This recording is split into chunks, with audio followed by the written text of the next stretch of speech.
Last time हम लोगों ने पोटेंशियोमीटर का डिस्क्रिप्शन और डायग्राम जो हेडिंग बनाई थी उसमें से डायग्राम बना लिया था। ये डायग्राम आपके सामने है। इसके बाद उसका जो डिस्क्रिप्शन लिखना था, तो जो कुछ हमने यहाँ पर कनेक्शन करी है बस वही डिस्क्रिप्शन इसमें दे देना है। देखिए क्या लिखा हुआ है, हमने लिखा है इसमें एक लंबा व एक समान व्यास का प्रतिरोध तार AB होता है। काफ़ी लंबा रहता है और एक समान व्यास का, मतलब उस तार की हर जगह मोटाई एक जैसी रहेगी। तार कहीं पतला और कहीं मोटा हो ऐसा नहीं होगा। और ये है तार AB, देखो ऐसा इतना लंबा देख रहे हैं आप। इसका हर जो राउंड रहता है एक लेंथ वो 1 मीटर लेंथ होती है, 1000 मिलीमीटर। हर वायर के साथ में एक एक मीटर स्केल लगा रहता है उसके नीचे, या पूरे में 1 मीटर स्केल लगा होगा एक साइड पे केवल। ऐसा ये मीटर स्केल लगा रहता है ताकि जौकी को टच कराने से जहां पर शून्य विक्षेप की स्थिति मिलती है उसे हम लोग पढ़ सकें। इस तरीके से मीटर स्केल बना रहेगा, या तो एक कॉमन मीटर स्केल रहेगा पूरे बोर्ड में, और या तो फिर हर वायर के नीचे एक एक मीटर स्केल रहेगा। ऐसा भी हो सकता है, एक कॉमन मीटर स्केल हो, ऐसा भी हो सकता है। तो अगर कहीं पर भी टच करवाओगे, जैसे यहाँ पर टच करवाया आपने इसको, तो यहाँ सामना लेकर के इसकी लेंथ पढ़ सकते हो आप, ठीक है। इसका एक सिरा किसका, ये तार AB देख रहे हैं आप। तार AB का जो एक सिरा A है वो एक सोर्स बैटरी के धन ध्रुव से जुड़ा रहता है, एक स्रोत बैटरी के धन ध्रुव से जुड़ा रहता है। और इस बैटरी का जो ऋण ध्रुव रहता है, ऋण ध्रुव एक रियोस्टेट और एक कुंजी K1 के द्वारा प्रतिरोध तार के दूसरे सिरे B से जुड़ा होता है। देखिए, एक धारा नियंत्रक रियोस्टेट तथा एक कुंजी K1 के द्वारा प्रतिरोध तार के दूसरे सिरे B से जुड़ा होता है। देख रहे हैं कनेक्शन आप। तो कुछ भी अलग नहीं करना है, जो आपने किया हुआ है कनेक्शन जैसा ही आपको दिखता है बस वही सीधे सीधे नोट कर देना है। उसके लिए अलग से कुछ भी परेशान होना नहीं है कि यार डिस्क्रिप्शन में क्या लिखा जाए, कहाँ से ढूंढेंगे, कोई परेशानी नहीं है। धारा नियंत्रक के द्वारा आपको बताया जा रहा है कि जो रियोस्टेट लगाया है, क्यों लगाया है आपने। तार AB में धारा को घटाया या बढ़ाया जा सकता है, करंट को कंट्रोल कर सकते हैं। जरूरत होगी करंट को इंक्रीज करेंगे, जरूरत होगी डिक्रीज कर लेंगे। E एक वैद्युत सेल है, दिखाई दिया आपको। E एक इलेक्ट्रिक सेल है जिसका विद्युत वाहक बल हमें नापना है, इसलिए तो इसको अननोन सेल बोला जा रहा है। इसका धन ध्रुव किसका, इस वाली सेल का। इसका धन ध्रुव कहां से लगेगा, सोर्स बैटरी के धन ध्रुव से जोड़ देते हैं। इसका धन ध्रुव तार के सिरे A से जोड़ दिया जाता है, बात वही है। तथा ऋण ध्रुव एक धारामापी G के द्वारा, ऋण ध्रुव से एक गैल्वेनोमीटर हमने लगाया की लगाई है just to switch on and off. इसके बाद गैल्वेनोमीटर लगाया, गैल्वेनोमीटर के बाद एक जौकी लगा देंगे, यहां ये जौकी लगी होगी। ऋण ध्रुव एक धारामापी G के द्वारा जौकी J से जुड़ा रहता है, जिसे तार पर खिसकाकर कहीं पर भी हम स्पर्श करा सकते हैं। इसमें लंबाई कैसे पढ़ते हैं तार की, ये काफी इंटरेस्टिंग है। देखिए, हर तार कितनी लंबी है इसकी, हर मतलब राउंड उसका 1 मीटर का है, तो कितने मीटर लंबी तार लगाई है इसमें हमने, 1 2 3 4 5 6 7 मीटर लंबी तार लगी है। क्योंकि हर राउंड कितने मीटर का है, 1 मीटर, 1 मीटर, 2 मीटर, 3 मीटर, 4 5 6 7। तार तो एक ही है ना, अलग अलग काट के तो नहीं लगाया, एक ही तार लगाई गई है पूरी में, तो 7 मीटर लंबा वायर लगा है। और लास्ट क्लास में भी हम आपको बता रहे थे कि इसकी एक्यूरेसी अच्छी रहे, सेंसिटिविटी ज़्यादा रहे, इसके लिए हम बहुत लंबा तार लगाते हैं। क्यों, अभी बात आ जाएगी तो बताएंगे फिर हम आपको। इसलिए 11 12 15 मीटर तक का लंबा तार इसमें यूज़ करते हैं। तो 15 राउंड इसमें लगा सकते हैं, लगा सकते हैं। बोर्ड थोड़ा बड़ा बन जाएगा, बस इतना हो जाएगा। 15 मीटर लंबा तार लगाने के लिए 15 मीटर का बोर्ड नहीं चाहिए हमको, 1 मीटर बोर्ड में 15 राउंड कर देंगे उसके, ठीक है। तो ये इसका डिस्क्रिप्शन है। डिस्क्रिप्शन के बाद हम आते हैं इसकी वर्किंग पे कि वर्क कैसे करना है इसके साथ में। और वर्किंग से भी पहले, क्योंकि एक चीज अभी बाकी है जिसको हमने बोला था कि आगे सीखने का मौका मिलेगा। सिद्धांत में आपने देखा कि potentiometer works on the 2 principles. एक सिद्धांत था विभव प्रवणता का सिद्धांत, और दूसरा था कि अगर परिपथ के 2 बिंदुओं के बीच का विभवांतर 0 है तो करंट का फ्लो नहीं हो सकता। तो ये पॉइंट तो सबको मालूम है कि अगर विभवांतर 0 होगा तो करंट का फ्लो नहीं होगा। जिस तरीके से लेवल में अंतर होने से पानी फ्लो होता है, टेम्परेचर में अंतर होने से हीट फ्लो होती है, उसी तरीके से पोटेंशियल में डिफरेंस होने से, विभव में अंतर होने से करंट फ्लो होती है। विभव अंतर नहीं होगा, करंट फ्लो नहीं हो सकते। तो ये पॉइंट तो बड़ा नॉर्मल है, सब लोगों को पता है। एक पॉइंट उससे पहले हमने देखा है कि विभव प्रवणता के सिद्धांत पर आधारित है। क्या होता है ये विभव प्रवणता, ये आपको पहले सीखना है, ठीक है। तो डिस्क्रिप्शन के बाद अब सबसे पहले हम क्या कर लेते हैं, विभव प्रवणता सीखते हैं और उसके बाद वर्क कैसे करना है ये देख लेते हैं। तो आप प्लीज इसे नोट कर लें, हम विभव प्रवणता के बारे में आपको बताते हैं। ये सबसे पहले हमको सीखना है कि विभव प्रवणता होती क्या है आखिरकार, ठीक है। ध्यान से देखिए सभी लोग। विभव प्रवणता को अंग्रेजी में पोटेंशियल ग्रेडियंट कहा जाता है। आपको याद होगा, अगर आपने क्लास 11th में स्ट्रेट लाइन पढ़ा हुआ है मैथमेटिक्स में, सरल रेखा, तो स्ट्रेट लाइन में आपने इस शब्द को सुना होगा प्रवणता या ढाल, आनति, झुकाव, ये सब एक ही चीज के नाम है। और यहाँ पर आज हमको विभव के साथ प्रवणता सुनने को मिल रहा है। इसका मतलब आज यहाँ पर विभव का ढाल बनेगा। कैसे विभव का ढाल बनेगा, थोड़ा गौर से देखिएगा। ये जो आप पोटेंशियोमीटर वायर यहाँ पर देख रहे हैं, ये पूरी 15 मीटर लंबी वायर हो सकती है, 12 मीटर, जितनी भी लंबी होगी। लेकिन विभव प्रवणता को समझने के लिए हम क्या करते हैं, एक वायर सीधी सीधी हम ऐसे बना लेते हैं। मान लेते हैं कि ये वही वायर है जो यहां से हमने निकाली है, चाहे वो 11 मीटर हो, 12 मीटर हो, 15 मीटर हो, 14 मीटर हो, कुछ भी हो, वो वायर हमने ऐसे बना दी। मतलब यहां से वायर निकाली और वायर निकाल के उसको क्या कर दिया, सीधा कर दिया। सीधा करने के बाद वो 15 मीटर वायर ये आपके सामने रखी हुई है। अब आप सोचेंगे इतनी छोटी होगी क्या, तो बोर्ड में तो हम इतनी छोटी बना सकते हैं। 15 मीटर नाप के बनाएंगे तो हमारे बोर्ड से बाहर चली जाएगी। समझ आ रहा है आपको। तो ये वही वायर है, कौन सी, AB, जो आपने यहां लगा के रखी हुई है, ठीक है। नहीं समझ आ रहा है। बस विभव प्रवणता को समझने के लिए हमने ऐसा राउंडदार नहीं बनाया है, हमने एक सिंगल वायर के रूप में उसको ले लिया है। अब A और B के बीच में आपने जो कनेक्शंस किए हैं उसके मुताबिक सबसे पहले सोर्स बैटरी लगी हुई है यहाँ पे, इसके बाद ये रियोस्टेट लगा हुआ है, वेरिएबल रेसिस्टेंस, उसके बाद की लगी हुई है और इस तरीके का कनेक्शन हो जाएगा। एक सिरा A से जुड़ा हुआ है, फिर ऋण ध्रुव रियोस्टेट और की से होते हुए और B बिंदु से जोड़ दिया गया है। देखिए अब, ठीक है।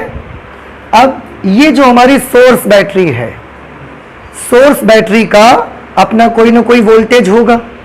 आपने 12 वोल्ट की लगाई है, 6 वोल्ट की बैटरी लगाई है, जितने वोल्ट की लगाई है वो उसका अपना खुद का वोल्ट होगा।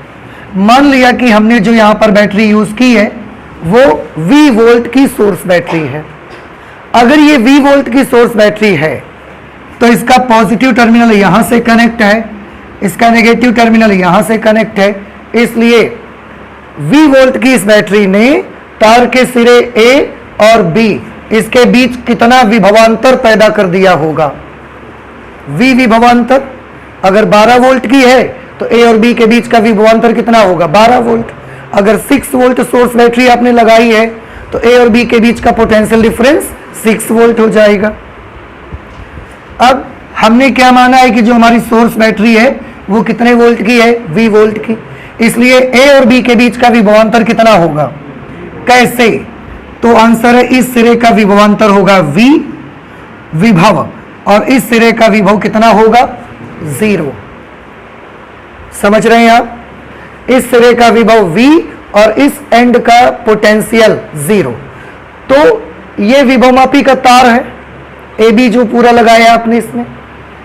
अब आप खुद सोचिए कि विभवमापी के तार में अगर हम ए से बी की ओर चलेंगे, ए से अगर बी की ओर चलते जाएं चलते जाएं चलते जाएं तो विभव का क्या होगा, विभव घट रहा है या विभव बढ़ रहा है, विभव घट रहा है।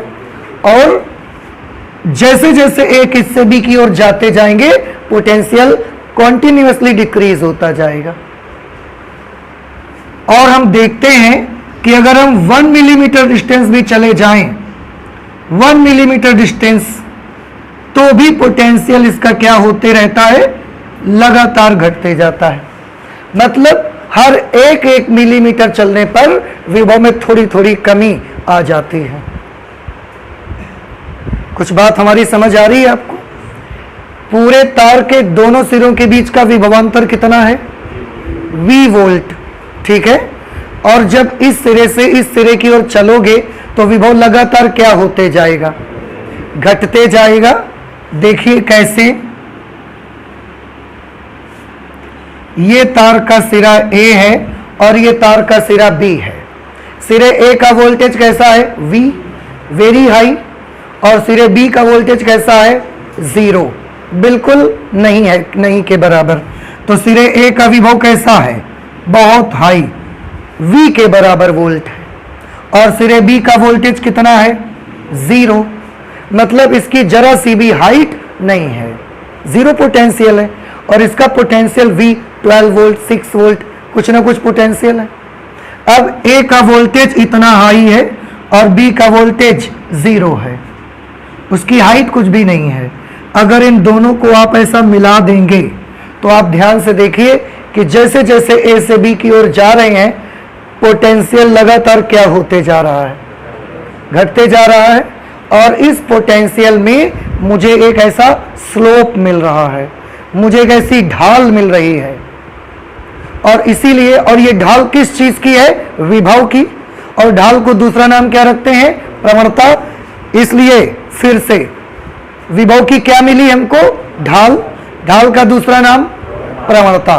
किस चीज की प्रवणता, विभव की, इसलिए हमने इसका नाम क्या रख दिया, विभव प्रवणता, पोटेंशियल ग्रेडियंट, ठीक है।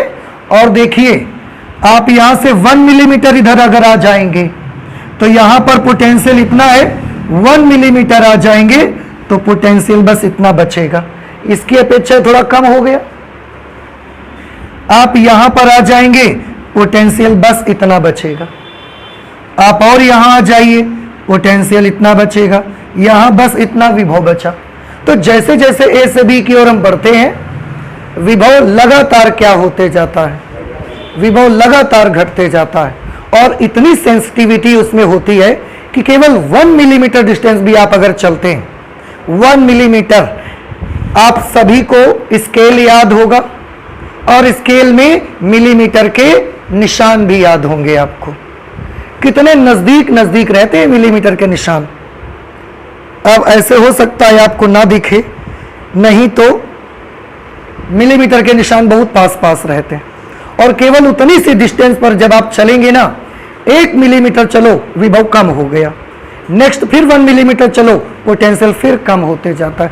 तो जैसे जैसे आप ए से बी की ओर जाते जाएंगे पोटेंशियल गिरते जाता है, घटते जाता है, पोटेंशियल ड्रॉप होते जाता है। इसको हम एक दूसरी भाषा में क्या कह सकते हैं, पोटेंशियल ड्रॉप, पोटेंशियल का घटना, पोटेंशियल का डाउन होना, ये पोटेंशियल ड्रॉप भी कहलाता है। तो हर मिलीमीटर चलने पर पोटेंशियल ड्रॉप हो जाता है, पोटेंशियल थोड़ा थोड़ा गिर जाता है, घट जाता है। बस इसी चीज का हमने नाम रख लिया है पोटेंशियल ग्रेडियंट, विभव प्रवणता। किसका नाम रख लिया, ध्यान से सुनना। विभव मापी में, विभव मापी के तार AB के सिरे A से B की ओर चलने पर विभव लगातार घटते जाता है।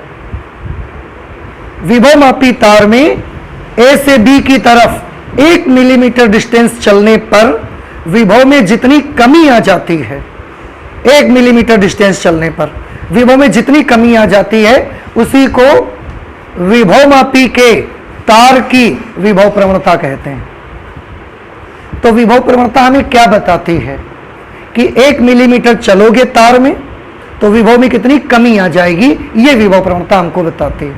अगर हमने बोल दिया कि हमारे पास ये तार है और इसकी विभव प्रवणता कुछ बता दिया हमने, 0.0004 है वोल्ट पर मिलीमीटर, ऐसे हमने बोल दिया, तो इसका क्या मतलब है कि जब आप 1 मिलीमीटर डिस्टेंस उस तार में चलेंगे तो विभव में कितनी कमी आ जाएगी, 0.0004 वोल्ट के बराबर कमी आ जाएगी।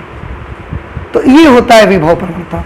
एक काम करते हैं, पहले विभव प्रवणता को हम लोग नोट कर लेते हैं, ठीक है।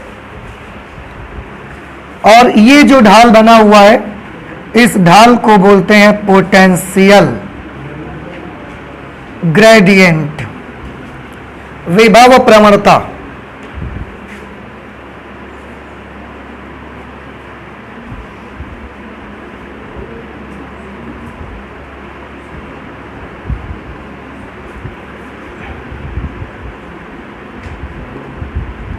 विभव मापी के तार AB में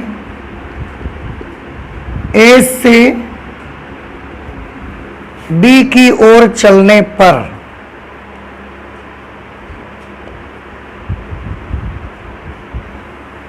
विभव मापी के तार AB में A से B की ओर चलने पर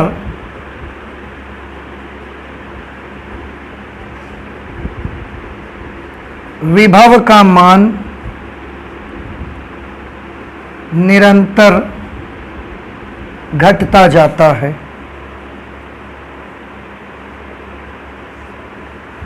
ठीक,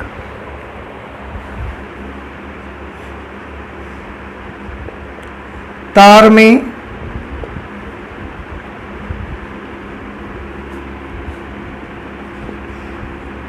A से B की ओर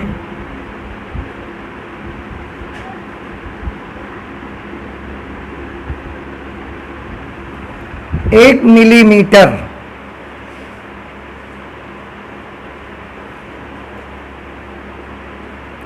दूरी चलने पर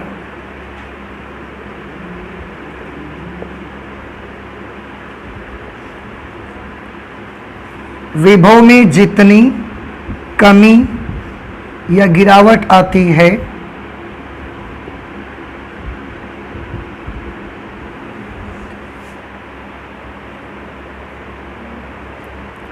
उसे ही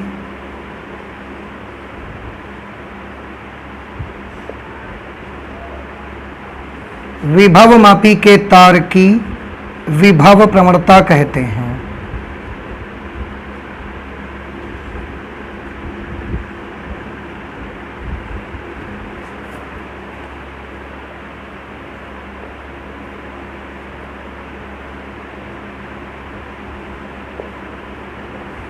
इसे रो से प्रदर्शित करते हैं।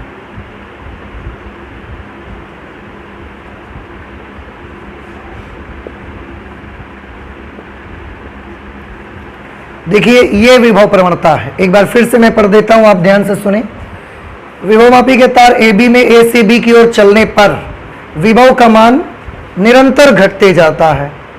तार में A से B की ओर 1 मिलीमीटर दूरी चलने पर विभव में जितनी कमी होती है, उसे ही विभव मापी के तार की विभव प्रवणता कहते हैं और इसे रो से प्रदर्शित करते हैं। ठीक है, विभव प्रवणता को कैसे कैलकुलेट करेंगे, तो परिभाषा हो गई। विभव प्रवणता को हम कैलकुलेट कैसे करेंगे वो देखिए, बड़ा आसान है बेटा। अब तो आप विभव प्रवणता को समझ गए ना। क्या होगा कि 1 मिलीमीटर डिस्टेंस जाने पर विभव जितना गिरेगा, जितना कमी आ जाएगी, उसी को तो आप विभव प्रवणता कहोगे। बस यही तो निकालना है। अब आप गौर से देखिए, उसके लिए हम एक काम कर लेते हैं। ये विभवमापी का पूरा तार है। मान लिया कि विभवमापी के पूरे तार की लंबाई L मिलीमीटर है। फिलहाल आपके सामने जो ये विभवमापी का तार लगा हुआ है, कितने मीटर लंबा लगाया है हमने? 7 मीटर। 7 मीटर को मिलीमीटर में कन्वर्ट करिए, 7000 मिलीमीटर। अब आप ध्यान से देखिए तो पूरे तार की लंबाई कितनी हो गई? 7000 मिलीमीटर। जरूरी नहीं कि हर बार 7 मीटर का तार लगेगा, इसलिए मैंने कितनी लंबाई मान ली तार की? L millimetre. वाओ, नहीं समझ में आया बेटा आपको? फिर से, हमने जो विभवमापी बनाई उसमें कितने लंबा तार लगा है? 7000 मिलीमीटर लंबा तार लगा है। क्या जरूरी है कि सभी विभवमापी में 7000 मिलीमीटर का तार लगेगा? किसी लंबाई का लगा सकते हैं हम। तो हमने लगा लिया कि L मिलीमीटर लंबाई का एक वायर हमने लगाया है। ठीक है। अच्छा, इस सिरे का विभव V है और इस सिरे का विभव 0। दोनों सिरों के बीच विभवांतर कितना है? V, विभव का अंतर। इसका V विभव है, इसका 0, तो अंतर कितना आ जाएगा? V तो आएगा। तो ये चीज यहां नोट कर लेते हैं।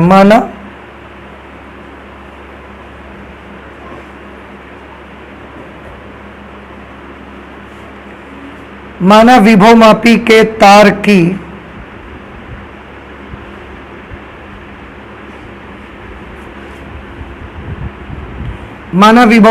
तार की कुल लंबाई L मिलीमीटर है।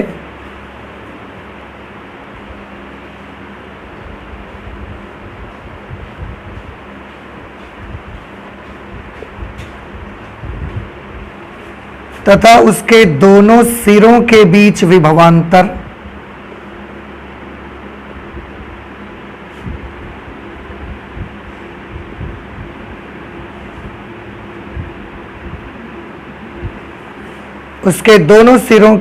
विभवांतर V है, तब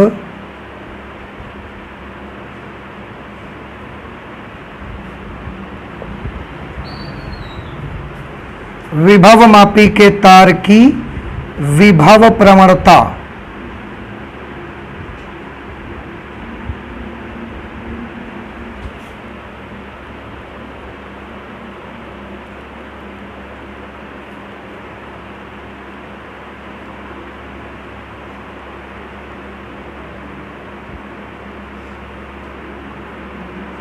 निम्न सूत्र द्वारा दी जाती है।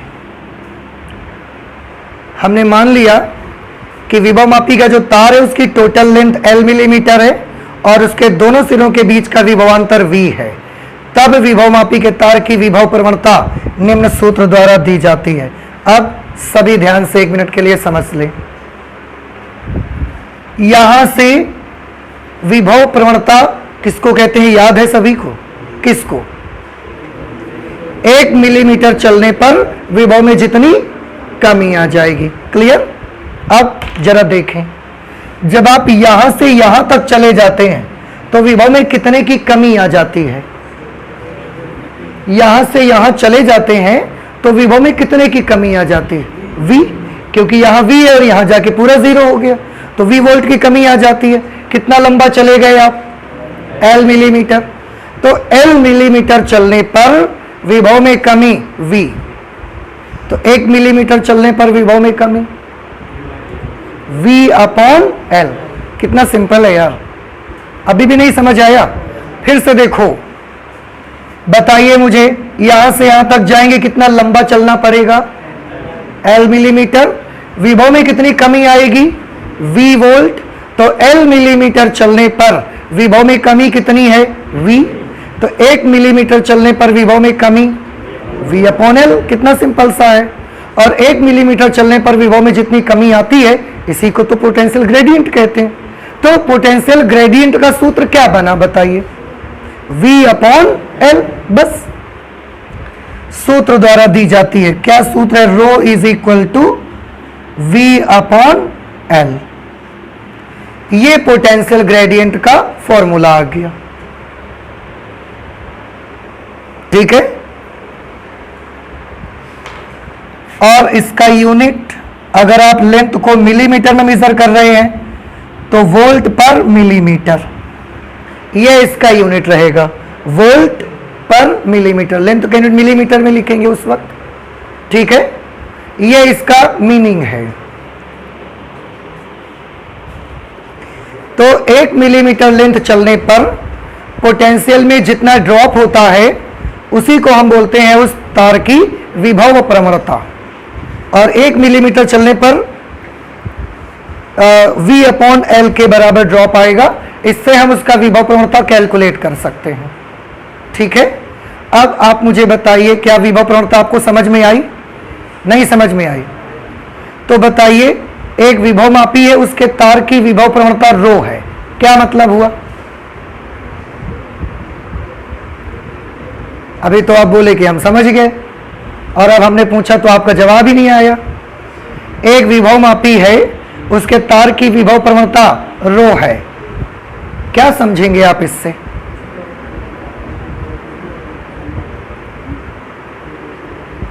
हम ये समझेंगे, सुनो गौर से बच्चों, कि अगर किसी विभव मापी के तार की विभव प्रवणता रो है, इसका मतलब साफ है कि अगर उस तार में ए से बी की ओर चलेंगे आप तो 1 मिलीमीटर चलने पर रो के बराबर विभव कम हो जाएगा। अभी भी नहीं समझ में आया? आ गया? नहीं आया मैं पूछूंगा ना, आप फिर नहीं बोलोगे, मुझे पता है। अच्छा बताइए, लेकिन ये मुझे भी यकीन है कि आप समझ गए हैं, बोले ना बोले अलग चीज है। एक विभव मापी के तार की विभव प्रवणता है 0.001 वोल्ट पर मिलीमीटर। क्या समझे आप इससे? इससे हम ये समझे कि यदि विभव मापी के तार में ए से बी की ओर हम 1 मिलीमीटर भी चल जाएंगे ना, तो कितना विभव कम पड़ जाएगा, कितना गिर जाएगा पोटेंशियल? 0.0001 वोल्ट के बराबर पोटेंशियल ड्रॉप हो जाएगा, कम हो जाएगा, घट जाएगा, गिर जाएगा। नहीं समझ में आई बात? अभी भी नहीं आया? आ गया? अच्छा बताइए, एक विभव मापी के तार की विभव प्रवणता है के, क्या समझे आप? हाँ बताइए आप।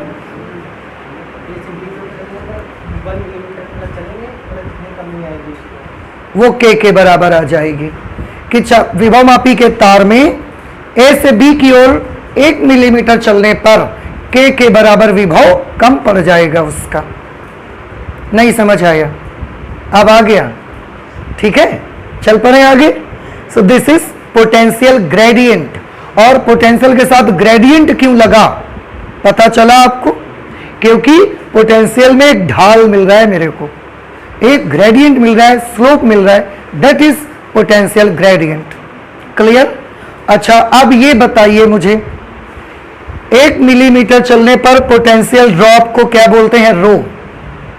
जब हम 1 मिलीमीटर चलते हैं तो जो पोटेंशियल में कमी आती है वही विभव प्रवणता है, और उसको हम किससे लिखते हैं? रो। इसका मतलब 1 मिलीमीटर चलने पर पोटेंशियल में कमी रो के बराबर आती है। ठीक है, अब मैं अगर बोलूं कि इस चालक तार में मैं L लंबाई तक चला गया, 1 मिलीमीटर हम नहीं चले, हम कितना चले? L millimetre. तो L मिलीमीटर चलने पर विभव में कितनी गिरावट आ जाएगी? क्या पढ़ रहे हैं आप? एक पेन मिलता है 5 रुपए का, तो 4 पेन कितने के मिलेंगे? क्या किया आपने? गुणा किया। तो 1 मिलीमीटर चलने पर विभव गिरता है रो, तो L मिलीमीटर चलने पर विभव में कितनी गिरावट? Rho into L। कितना आसान है। अभी भी नहीं समझ आया आपको? आ गया? फिर यहां पर हम नोट कर सकते हैं, इसलिए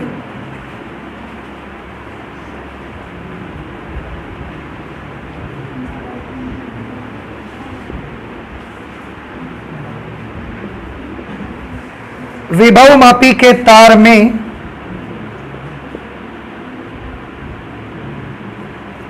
ए से बी की ओर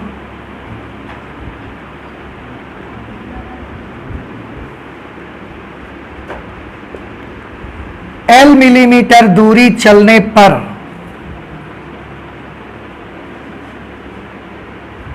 विभव में कमी, या आप L मिलीमीटर दूरी का इसे विभवांतर भी कह सकते हैं, कितना हो जाएगा रो इंटू एल वोल्ट। तो आगे से हमारा काम बहुत आसान हो गया।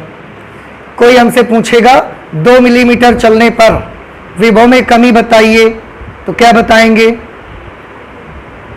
2 इंटू रो। भाई 1 मिलीमीटर में रो तो 2 मिलीमीटर, 2 इंटू रो। 5 मिलीमीटर चलने पर कितना विभवांतर आ जाएगा 5 इंटू रो। 500 मिलीमीटर चलने पर कितना विभवांतर आ जाएगा 500 इंटू रो। बस तो बड़ा आसान हो गया अब तो। अब हमसे विभव मापी के तार में कोई भी कितनी भी लंबाई का विभवांतर पूछ ले, हम क्या करेंगे उस लंबाई का गुणा रो में करवा देंगे तुरंत, बस काम खत्म। और रो के बारे में रो कहां से लाएंगे, तो रो हम पहले ही कैलकुलेट कर चुके हैं। एक्चुअली जब आप एक्सपेरिमेंट करने जाते हैं तो रो आपको कैलकुलेट नहीं करना पड़ता, ये उस इंस्ट्रूमेंट में खुद लिखा रहता है कि इस विभव मापी में जो ये वायर लगी हुई है इसका विभव प्रवणता इतनी है, लिखा रहेगा उस पर। तो एक्चुअली रो कैलकुलेट नहीं करना, लेकिन अगर कोई कैलकुलेट करने को बोले तो ये तरीका है, आप इससे कैलकुलेट कर सकते हो। समझ आ गया आपको, नहीं समझ में आया? अच्छा ये बताइए, अगर यहां पर चले ठीक है, ये अब आप समझ गए विभव प्रवणता के बारे में कि विभव मापी के तार में एक सिरे से दूसरे सिरे पर, सिरे की ओर अगर हम 1 मिलीमीटर डिस्टेंस चलेंगे तो विभव जितना कम हो जाता है उसको बोलते हैं विभव प्रवणता, और इसे रो से प्रदर्शित किया जाता है। और निकालते कैसे हैं, total potential difference upon total length. इसके बाद अगर विभव मापी के तार में हम कोई छोटी दूरी चल जाएं, स्मॉल एल डिस्टेंस पर चले जाएं, तो इन दो बिंदुओं के बीच का विभवांतर रो इंटू एल, रो का गुणा एल से करवा देना है। अब ये सारा कुछ आप समझ गए। अब वर्किंग कैसे करते हैं इस पर आ जाते हैं जरा हम। इसका वर्किंग कैसा होगा, क्रियाविधि इसकी क्या होगी। क्रियाविधि में क्या करते हैं ध्यान से देखिए। इस सेल का विद्युत वाहक बल आपको निकालना है, बहुत आसान है। सबसे पहले ये की लगा देंगे हम, ठीक है, या तो सबसे पहले इसकी की लगा दो, नहीं तो पहले इसकी की लगा दोगे आप, तो जब तक इसकी की लगाओगे तब तक इस तार में धारा बहती रहेगी। पहले इसकी की लगा लो आप, फिर उसकी लगाओ। जैसे उसे लगाओगे पूरे सर्किट में एक साथ करंट फ्लो होना स्टार्ट हो जाएगी। अब ये आपके हाथ में इसका चौकी रहेगा, ऐसा आप पकड़े रहेंगे चौकी को, ठीक। अब चौकी को पकड़ेंगे, सबसे पहले तो ये चेक करेंगे कि आपने जो कनेक्शन की है पोटेंशियोमीटर की, वो कनेक्शन ठीक है कि उसमें कुछ गड़बड़ तो नहीं है। कैसे चेक होगा, जैसे चेक का तरीका मीटर ब्रिज में था। क्या था मीटर ब्रिज में तरीका, चौकी को तार के सिरे ए के समीप टच करवाइए, गैल्वेनोमीटर एक डायरेक्शन में इंडिकेशन दिखाएगा, फिर उठा लीजिए, बी के नजदीक टच करवाइए जा करके, गैल्वेनोमीटर का इंडिकेटर दूसरी साइड चला जाएगा। ऐसा होना इस बात का संकेत है कि हमारा जो इंस्ट्रूमेंट है उसकी कनेक्शन सब बिल्कुल सही है। और अगर दोनों तरफ टच करवाने से एक ही तरफ इंडिकेशन आ जाए, then you should understand that there is something mistake in your connections. हो सकता है कहीं कुछ गड़बड़ होगी, आप दोबारा से चेक कर लें, तार को अच्छे से टाइट से बांध दें, बस गैल्वेनोमीटर का स्क्रू टाइट कर दें बढ़िया से, यही करना है। उसको अलग से कुछ नहीं करना रहता कि तुमको खोल खाल के कुछ सही करना पड़ेगा। बस कनेक्शंस देख लो, वही कहीं लूज कांटेक्ट होगा, उतनी ही प्रॉब्लम हो सकती है। अब जैसे ही कनेक्शन आपका सही हो जाएगा, हमने कल एक तरकीब आपको बताई थी कि करना क्या है। दो पहलवान लड़ाए जाएंगे, तो एक ये है और दूसरा ये है।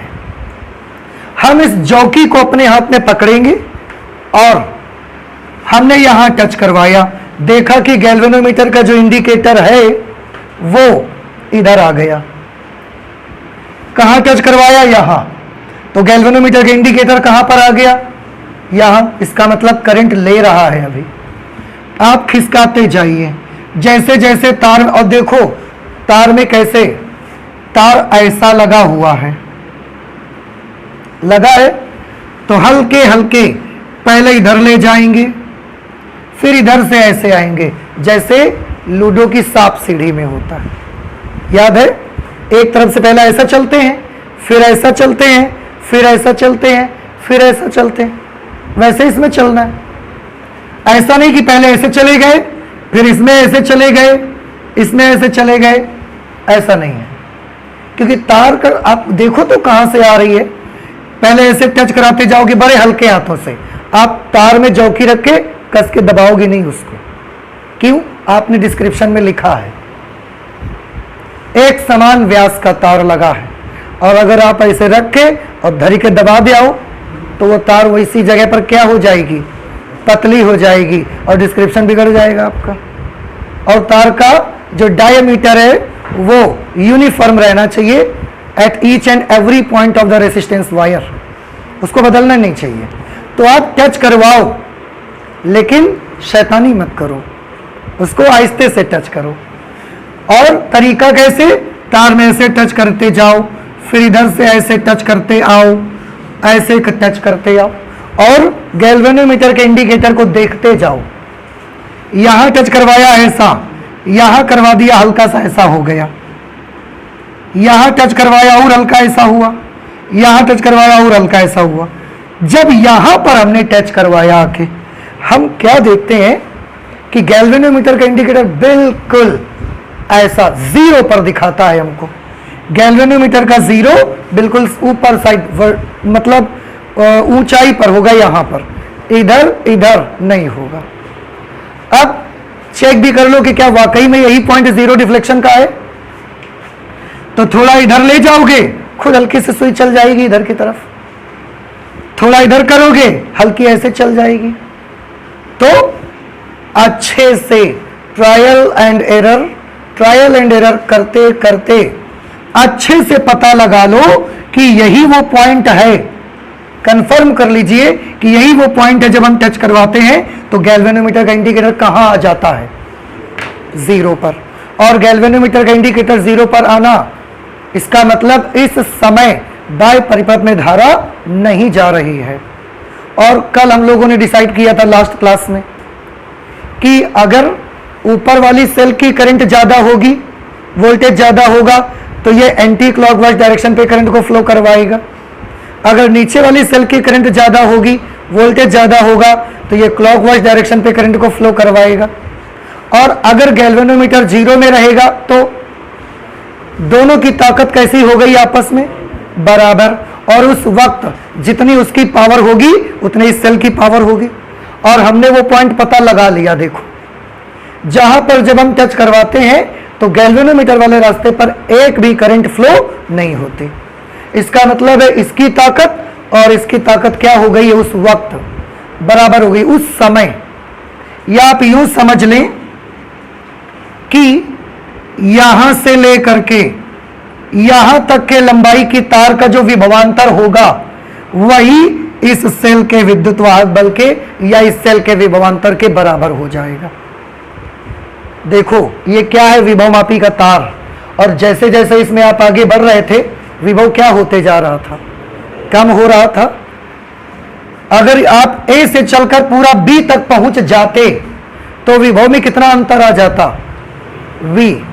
तो क्या आप पूरा A से B पर चल के पहुंच गए? नहीं, आप A से चले और यहीं पर आए, और जैसे ही यहां पर आए गैल्वेनोमीटर ने जीरो बता दिया। आप जानते हैं इसका मतलब? इसका मतलब यह है कि विभवमापी के तार की इतनी लंबाई का जो विभवांतर होगा वो विभवांतर ही इस सेल का विभवांतर के बराबर होगा। और तभी तो गैल्वेनोमीटर में धारा का बहना बंद हो गया है। समझ आ रहा है कुछ आपको? फिर से सुनिए, यहां पर टच होने से अगर गैल्वेनोमीटर करंट जीरो हो गई है, इसका मतलब यह हुआ कि इस सेल का विद्युत वाहक बल बराबर है किसके? आंसर है क्या विभवमापी की तार की पूरी लंबाई के विभवांतर के बराबर है? Answer is no. तो विभवमापी के तार की केवल इतनी लंबाई के विभवांतर जो भी निकलेगा वही इस सेल का विद्युत वाहक बल बन जाएगा। और क्या इतनी लंबाई का विभवांतर V आएगा? Answer is no. V तो पूरी लंबाई का विभवांतर है, इतनी लंबाई का विभवांतर क्यों V आएगा? तो फिर इतनी लंबाई का विभवांतर कितना आएगा? तो आंसर है लंबाई नाप लो और उस लंबाई का गुणा रो में करवा देना, तो उतनी लंबाई का विभवांतर आपको मिल जाएगा। नहीं समझ में बात आई? आया कुछ समझ में? थोड़ा से कॉम्प्लिकेशंस हैं, लेकिन अगर आप अच्छे से समझोगे, अच्छे से सुनोगे मेरी हर बात को, तो आपको हर चीज समझ में आ जाएगी फिर। एंड आई होप कि आपको समझ में आ भी गया होगा। कि फिर से देखिए, अगर हमने चौकी को यहां टच करवाया, मैं फिर से वही रिपीट कर देता, अगर चौकी को यहीं टच करवाया हमने, इसका मतलब है इस सेल का विद्युत वाहक बल, इसमें धारा बंद हो गई या ना? धारा बंद हो गई, इसका मतलब इस सेल का विद्युत वाहक बल बराबर हो गया। किसके बराबर हो गया? तो आंसर है विभवमापी के पूरे तार की लंबाई के बराबर हो गया क्या? नहीं, विभवमापी के सिर्फ इतनी लंबाई के विभवांतर के बराबर हुआ है। और इतनी लंबाई का विभवांतर V तो नहीं हो सकता, V से कुछ कम होगा। कितना होगा वो कैसे निकाला जाए? तो वो कैसे निकालेंगे बताइए? उतना जितना तार लंबा आपने लिया वो तार की लंबाई नाप लो और उस लंबाई को क्या कर लो, फिर आप रो से मल्टीप्लाई कर लो, उतना विभवांतर जो भी आ जाएगा वही इस सेल का विद्युत वाहक बल बन जाएगा। अभी भी नहीं समझ में बात आई आपको? आ गई? तो कितनी लंबाई है तार की? हमने देखा, क्योंकि ये बोर्ड 1 मीटर तो लंबा रहेगा और कम से कम चौड़ाई देखोगे इतना चौड़ा रहेगा बोर्ड। अब इसमें जो स्केल लगा है वो सबसे नीचे लगा है, टच करवाया यहां पर, तो कैसे देखें कि कितनी लंबाई आ रही है इसकी? तो हमने क्या किया, एक स्केल तो ये लगा है इस पे, एक स्केल हम और ले लेंगे, या कुछ भी ले लीजिए जो ये बिल्कुल सीधा बना हो। ऐसा लकड़ी आप ले लेंगे, उसमें थोड़ा टेढ़ा हो सकता है, तो बिल्कुल सीधा। तो अच्छा है कि एक स्केल ही ले लो आप, बढ़िया, बिल्कुल सीधा रहेगा। एक स्केल यहां लगा हुआ है इस तरह से, ये देखिए एक स्केल तो इसमें लगा होगा ऐसा, इसको मैं ऐसे रख लेता हूं। एक स्केल तो ऐसा लगा हुआ है, ये लगा रहने दीजिए। ये जो आया है ये बिल्कुल सीधा स्केल ऐसा लगा दीजिए इस पे, ना ऐसे टेढ़ा ना ऐसे टेढ़ा, बिल्कुल जब आपको लगे सीधा आ गया। और अब तो आप इस पर पढ़ सकते हो किसके सामने आ रहा है। हमने देखा कि ये 25 सेंटीमीटर के सामने आ गया। तरीका समझ आया कि स्केल कहां लगा हुआ है? बिल्कुल नीचे, और पॉइंट तो यहां मिला है। तो इतना तो बहुत सिद्धांत मिलाने की आदत है नहीं हम लोगों को कि ऐसा आंख बंद करके देख लेंगे और पता लग जाएगा। तो उसको बहुत अच्छे से मेजर करना है। एक स्केल और लीजिए और बिल्कुल सीधा ऐसे लगा दीजिए। तो जब इस पॉइंट पर आप लगाओगे तो ये एक नंबर के सामने आ जाएगा, वो नंबर आप नोट कर लेंगे। 40 सेंटीमीटर आ गया बाई चांस। कितना आ गया वो? 40 सेंटीमीटर। तो बताइए स्मॉल एल की जगह पर क्या लिख दिया जाए? 40 सेंटीमीटर लिख दिया जाए या कुछ और लिख दिया जाए? 40 पे आया है तो 40 नहीं लिखेंगे आप। क्यों? क्या यहां तक का तार 40 सेंटीमीटर का लंबा है? Answer is no. देखो कितना लंबा है, 1 मीटर, ये 2 मीटर और तब 40 सेंटीमीटर। आंसर है यहां पर अगर आया 40 के सामने तो ये तार 240 सेंटीमीटर लंबी हो गई। पता चला कुछ आपको? नहीं समझ में आया? आया कि ऊपर वाले तो आप भूल ही जा रहे हो। तार स्टार्ट यहां से थोड़ी स्टार्ट हुआ है, तार यहां से स्टार्ट हुई है। इसलिए 1 मीटर ये लो 100 सेंटीमीटर, 200 सेंटीमीटर, 40 सेंटीमीटर। तो तार की टोटल लेंथ आई 240 सेंटीमीटर या 2400 मिलीमीटर। समझ आ गया? और उस 2400 का गुणा रो से करवाओगे, आपको तार के इन दो बिंदुओं के बीच का विभवांतर मिल जाएगा। और इन दो बिंदुओं के बीच का विभवांतर जो भी आएगा वही इस सेल का विद्युत वाहक बल बन जाएगा। अब आप सोच रहे होंगे कि विभवांतर विद्युत वाहक बल कैसे बन जाएगा, तो आप बताइए कैसे बन जाएगा। हम क्यों बताएं? विभवांतर विद्युत वाहक बल कैसे बन सकता है, आपको पढ़ाया गया है। फर्क इतना है कि आप पढ़ते नहीं हो घर में। बता सकते हैं आप? बताइए।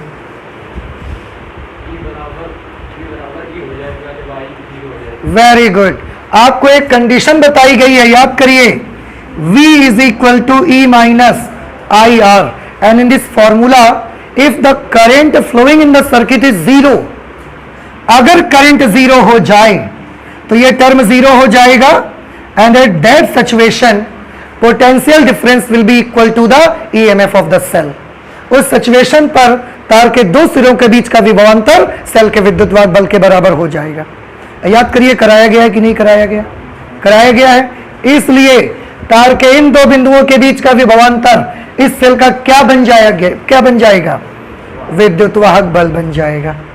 क्यों? क्योंकि उस समय हमने करंट कैसी कर दिया, इस पे जीरो करंट कर दिया है। नहीं समझ में आया? अच्छा, तार की लंबाई नापना समझ आया आपको? इधर समझ में आ गया सबको? नहीं आया? आ गया। अच्छा बताओ, आ गया तो ये इसके सामने 70 सेंटीमीटर पड़ता है। इस जगह हमने जॉकी टच किया, गैल्वेनोमीटर में जीरो डिफ्लेक्शन मिला, और यहां हमने सामना देखा 70 सेंटीमीटर पड़ता है। तार की टोटल लंबाई बताइए।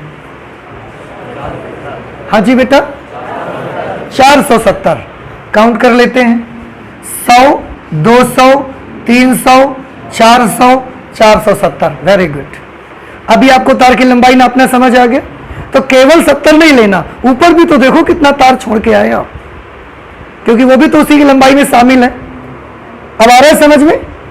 अच्छा बताइए, हमको यहां पर 10 सेंटीमीटर के सामने मिल गया। What is the total length of the wire? 670, 610 centimetre. बिल्कुल सही है। तो अब आपको लंबाई नापना भी आ गया। और सुई देखना सबको आता है, उसमें क्या है, ऐसे जाए अभी वो टच कराते रहो, ऐसे निकल जाए तो पीछे आ जाओ। कहां पे लेके आना है फाइनली? आपको जीरो पर लेके आना। लंबाई नाप लो, उन दो बिंदुओं के बीच का विभवांतर नाप लो, वही विभवांतर इस सेल का क्या बन जाएगा? विद्युत वाहक बल। इतना सा वर्किंग है केवल आपका। समझ आ गया सभी को? तो वर्किंग को 2 लाइंस में नोट कर लिया जाए। ओके, ये तो नोट कर लिया होगा आपने, तो मैं इसे हटा देता हूं। ठीक, वर्किंग में हमने लिखा कि विभवमापी के प्रयोग में विभवमापी के तार AB में, ये विभवमापी का जो तार AB है, इसमें धारामापी और जौकी की सहायता से शून्य विक्षेप की स्थिति ज्ञात कर लेते हैं। माना यह स्थिति तार के बिंदु J पर मिलती है। मान लिया कि तार पर एक पॉइंट J है, वहां पर मुझे जीरो डिफ्लेक्शन मिल जाता है। तब उस वक्त क्या होगा ये आपको बताया जा रहा है। अज्ञात सेल E का जो विद्युत वाहक बल होगा वो विभवमापी के तार AJ की लंबाई के विभवांतर के बराबर होगा। पूरे तार की लंबाई के विभवांतर के बराबर नहीं होगा, केवल A से J तक के विभवांतर के बराबर होगा। अतः यदि तार AJ की लंबाई L मिलीमीटर तथा तार की विभव प्रवणता ρ वोल्ट पर मिलीमीटर हो, तब अज्ञात सेल E का विद्युत वाहक बल कैसे निकालोगे? A से J तक का विभवांतर चाहिए, और विभवांतर कैसे? L का गुणा ρ से करवा देंगे, बस इससे उसका विद्युत वाहक बल आपको मिल जाएगा सेल का। समझ आ गया?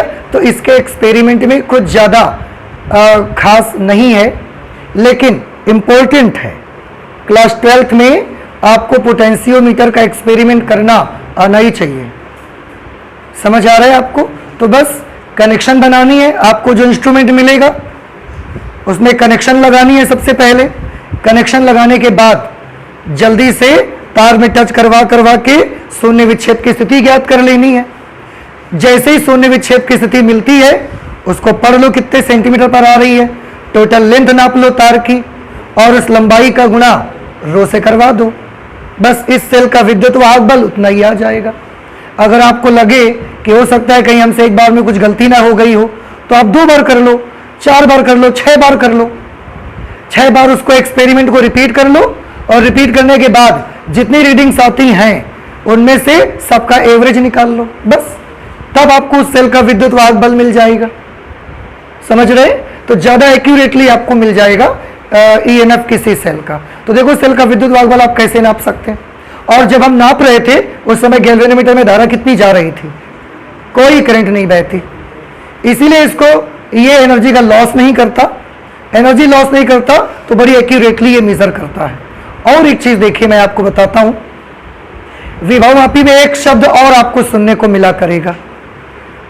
विभव मापी में एक शब्द और आपको सुनने को मिलेगा, क्या? विभव मापी की सुग्राहिता।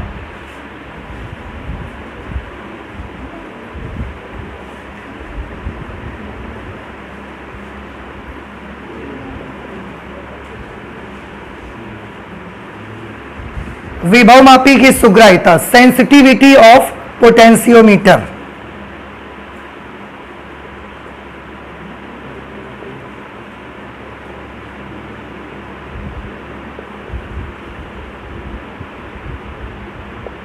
क्या होता है ये? देखिए,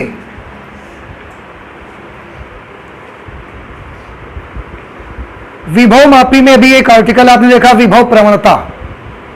विभव प्रवणता आर्टिकल देखा आपने, और विभव प्रवणता में आपने ये देखा कि 1 मिलीमीटर चलने पर जितना विभव में कमी आती है उसे ही हम उस तार की क्या बोलते हैं? विभव प्रवणता।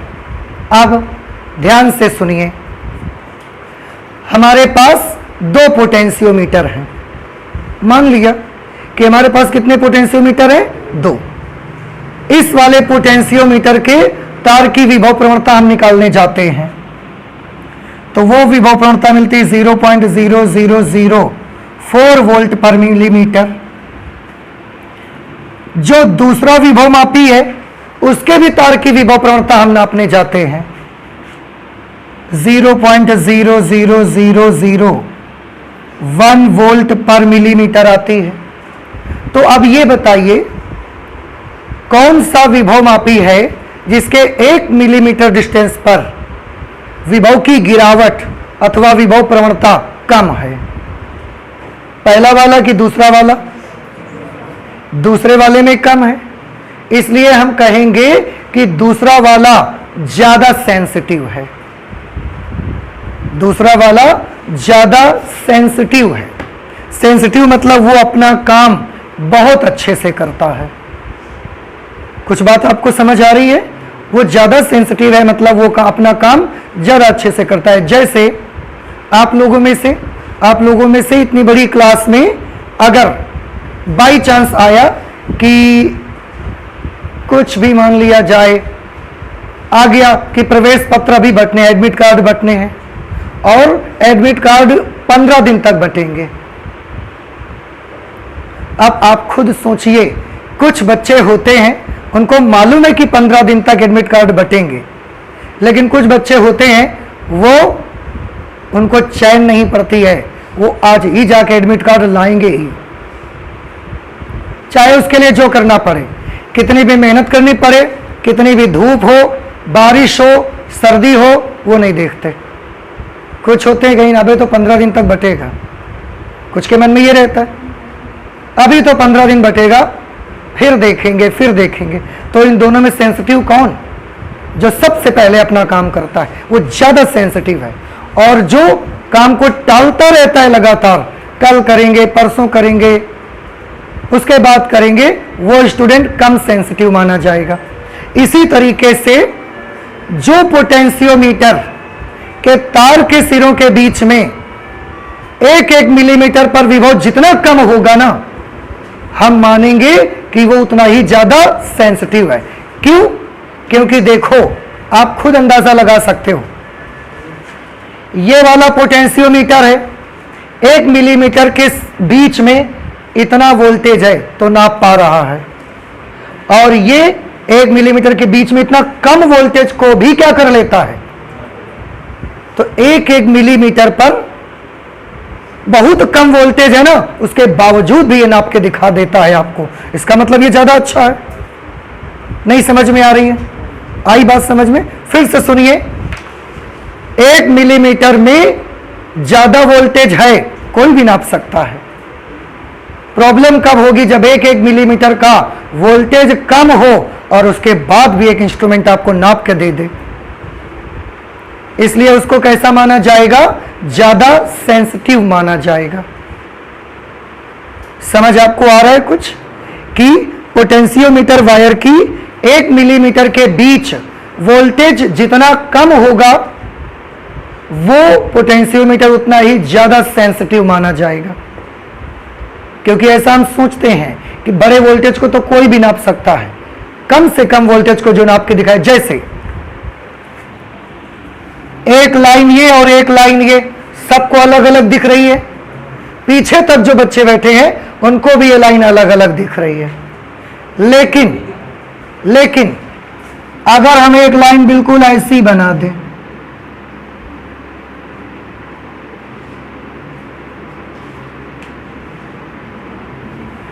एक्चुअली अभी भी ये अलग अलग हैं, लेकिन जो बच्चे बिल्कुल पीछे बैठे होंगे उनको हो सकता है ये कैसी दिख रही होगी, एक जैसी दिख रही है बिल्कुल, ऐसा लग रहा है एक मोटी लाइन है, मतलब उनकी आंखें इसमें फर्क नहीं कर पा रही हैं।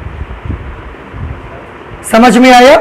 लेकिन अगर तो इतनी दूर लाइन होने पर तो जिसकी आंखें छोटी हैं, बड़ी हैं, सब फर्क कर लेते हैं। जिसकी आंखें इतना नजदीक होने पर भी फर्क कर लें, वो आंखें मानी जाएंगी कि ज्यादा अच्छी हैं। समझ आ रहा है?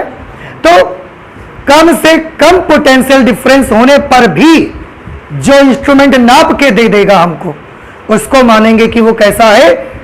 More sensitive. तो ये वाला ज्यादा सेंसिटिव और ये वाला कम सेंसिटिव। इसका मतलब क्या निकला? कि जिस विभवमापी की विभव प्रवणता जितनी कम होगी, विभवमापी उतना ही अधिक सुग्राही माना जाता है। समझ में आया कुछ आपको?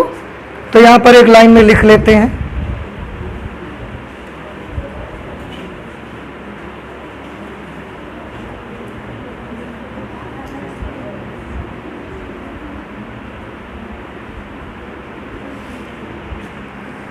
जिस विभवमापी की विभव प्रवणता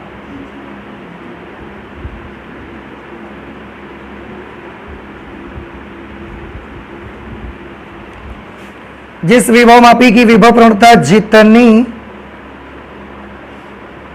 कम होगी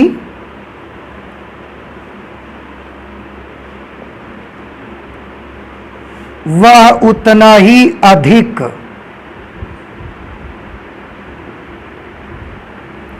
सुग्राही